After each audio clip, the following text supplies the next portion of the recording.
First இந்த திருக்குறள் நூலு யாரு திருக்குறள்னா என்ன, திருக்குறள்ல ஒரு இது என்ன நூலு, ஏன் இதை நம்ம படிக்கணும், இதை எழுதுனது யாரு, இந்த விஷயத்தெல்லாம் நீங்க தெரிஞ்சுக்க போறீங்க. சரியா?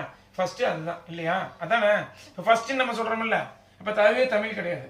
ஆனாலும் அந்த காலத்துல ஒரு ஆதி தமிழ் சொல்லுவாங்கல்ல, அத முழுமையான தமிழ்ல எழுதின புத்தகம் இது பாரு. நாக்கே குளருது. இன்னைக்கு நம்ம பேசுற இந்த இங்கிலீஷ்க்கு நம்ம அடிமையாயிட்டோம். தெரிஞ்சுட்டு ஏன்னா இப்ப எங்க பாட்டி கூட இங்கிலீஷ் பேசும், இங்க எங்க பாட்டி கூட டச் மொழி பேசும். டச்சில் டிச்சுன்னு சொல்லுவாங்க, அது வந்து டச்சு மொழி. இன்னும் ஹிந்தியில அந்த வேர்டு இருக்குது, டிச் அப்படிங்கிற வேர்டு. அதுதான் இங்கிலீஷ்ல போய் மருவி போயிருக்கு. அந்த மாதிரி மொழியில இருந்து இங்கிலீஷ் நிறைய மொழி எடுத்துட்டு போயிருக்கு நம்ம தமிழ்ல இருந்து. அது நிறைய அதுக்கு இது இருக்கு. ஆமா, அதுக்கு நிறைய அறிஞர்கள் அதை பத்தி எல்லாம் சொல்லியிருக்காங்க.